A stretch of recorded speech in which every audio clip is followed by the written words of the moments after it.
Okay, this is an unboxing of a Baader Hyperion eyepiece, which I'm going to do now, and I will test it immediately on this Starguider Apochromatic Pro Series 80 ED. Let's open and see. So several layers of wrapping I've opened. Now this is the last one. Then we come to the box, actual box itself. So, okay.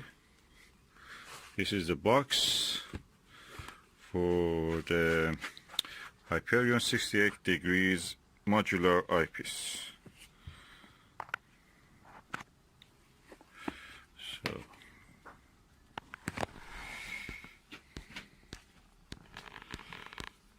this is a 21mm, and now I'm going to open it and see what is inside. Okay, oh, easy open. Yeah, I like these ones that open like that. Okay, usual bag. It comes in a pouch of itself, leather bag. Germans love leather, it seems.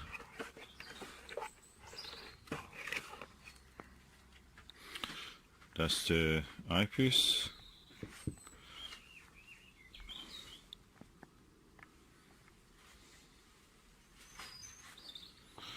And quite large eye lens. Oh, look at that big, massive lens.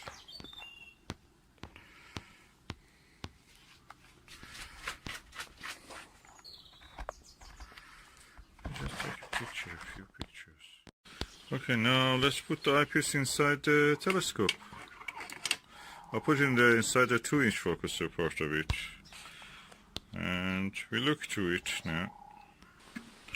Okay, with the spacing between the eyepiece and the diagonal, it could not come to focus. So what I will do, I add this 1¼ inch adapter and use the Baader's 1¼ barrel, like this. And let's see if it brings it in focus. We have now focus. That's really good. And this is the Starguider ED, is a apochromatic telescope, and we go to have a look.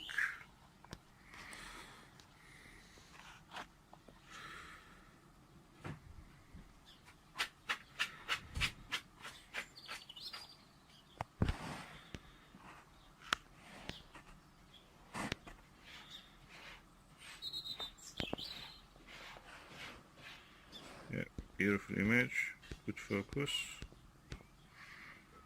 The image is not flat, so you have distortion, but at the center is good. Very good, actually. I have to test it on the dark sky and the moon or other objects.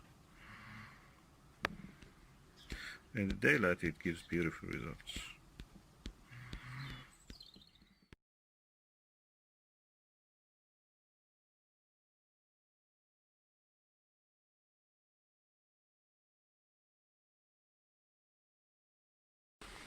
Okay, with these fast telescopes that I've used, both of them refractors, Starguider ED and Starguider 120 achromatic, and that ED is apochromatic.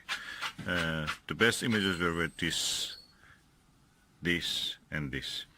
It didn't give me Altair Astro premium, didn't give me that premium quality image.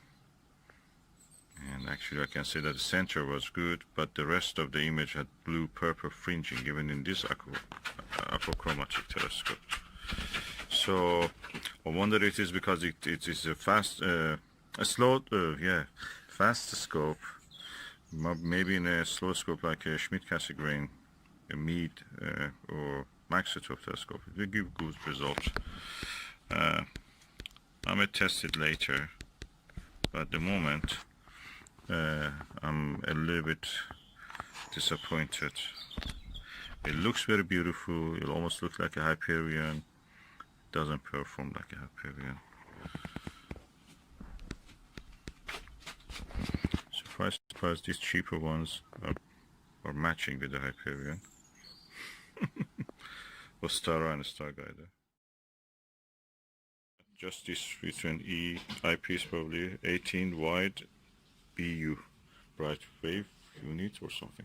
I'm going to put it in the Skywatcher Star Traveler 120 millimeter 5-inch telescope. Is achromatic, but not Apo, so we'll see how it does. It's nicely sets in the telescope. Beautiful, smooth, quite chunky and heavy. Nice gloss. Big lens. And now I'm going to bring the fruits of this tree and leaves to focus and see how it looks. It's of course now winter. It's quite warm day, 10 degrees, 11 degrees now. So after 10 of the flash. Yeah, lovely day. Let's focus.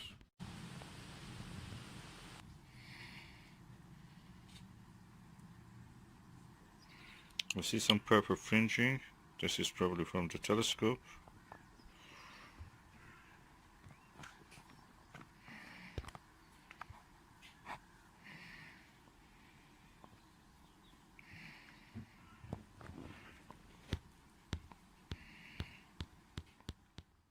I have a Starguider ED 18mm eyepiece here, which I can compare with this Altair 18mm. And now I'm going to look at that fruit with the same eyepiece. I feel this one is more comfortable to view, but the details in that LightWave was better, Altair.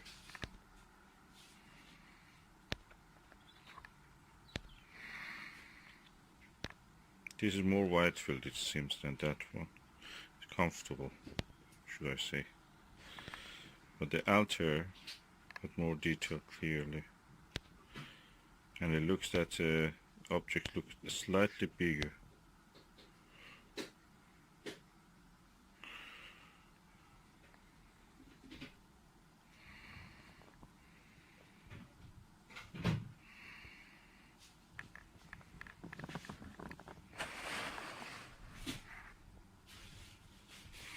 I'll switch back to the Altair. They're not parafocal, by the way. Okay, I'm going now back to the Altair. It's not focused, of course, because I have not changed the focus.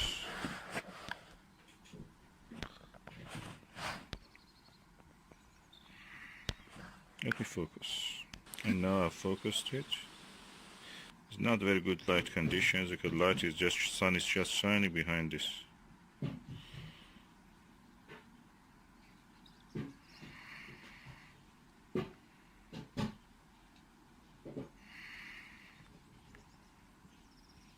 Probably I should have chosen a different target.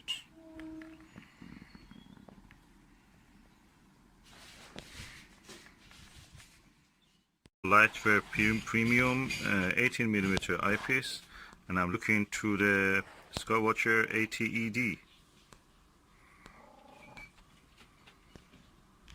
Let's look through the eyepiece and see how it looks.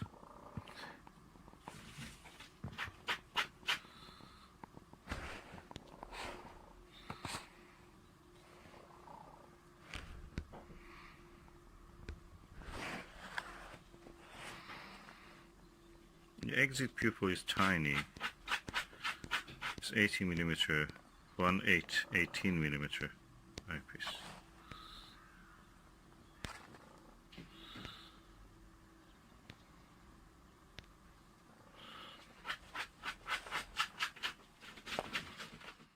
The 18mm Starguider ED eyepiece.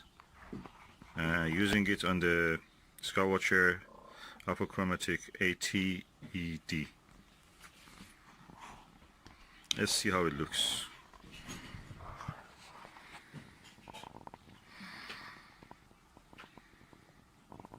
I must say the image quality is better than the Altair one. Altair one, a little bit disappointed.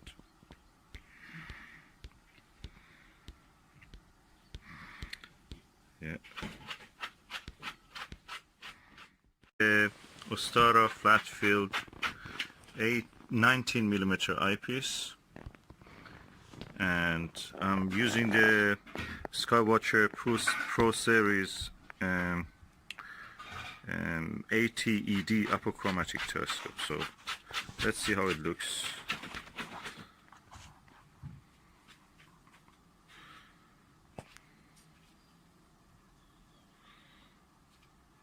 Oh, I'm pleased by the image quality. Really nice. Really good, pleasing quality. Look at it. Just to be sure, I'm giving another chance to Altair LightWave Premium 18mm eyepiece.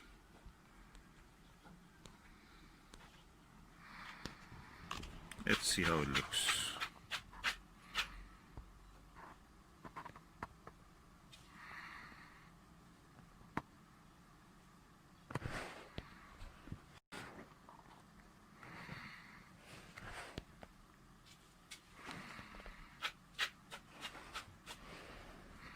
Yeah, oh, actually it became acceptable now. Probably my hand was not in the center. Yeah, quite nice. Of course, it will looks bigger. The image looks bigger than the Starguider 18mm. A little bit dimmer also. We have now focus. That's really good. And this is the Skywatcher ED is a apochromatic telescope, and we go down to have a look.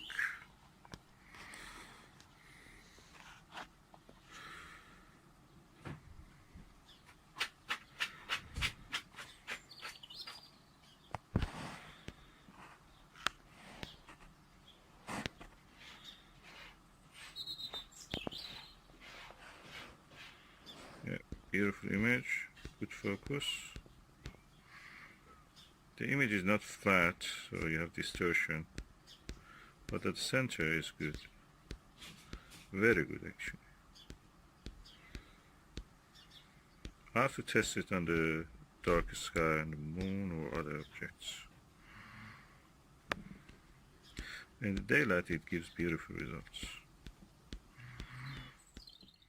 Okay, with these fast telescopes that I've used, both of them refractors, Skywatcher ED80 and Skywatcher 120 achromatic, and that ED is apochromatic. The best images were with this, and this. It didn't give me Altair Astro Premium, didn't give me that premium quality image. And actually I can say that the center was good, but the rest of the image had blue-purple fringing, even in this apochromatic telescope. So I wonder it is because it is a fast scope. Maybe in a slow scope like a Schmidt-Cassegrain, a Meade or Maxitope telescope, it will give good results. I may test it later, but at the moment I'm a little bit disappointed.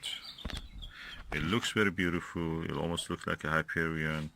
It doesn't perform like a Hyperion. Surprise, surprise, these cheaper ones are matching with the Hyperion. Ostara and Starguider.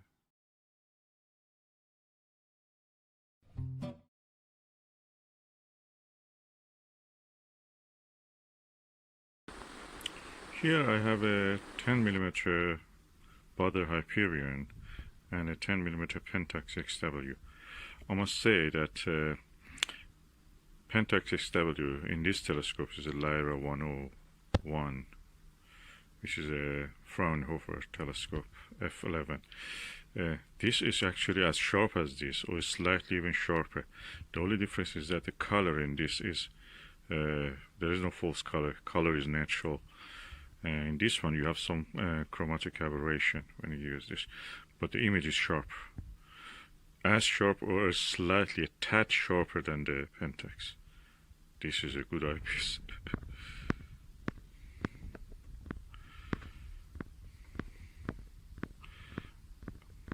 I never use this one now. I think that I will use it more. The only problem is that it has some chromatic aberration. This Pentax doesn't have any chromatic aberration. A slight, of course, not much. Another interesting feature is that both of them are parafocal. You don't need to change the focus much when you put Pentax or change it to Hyperion 10. They are almost the same. Slightly you have to adjust it, not much. With this dual focuser, that is easy. So I'm really pleased with this Hyperion.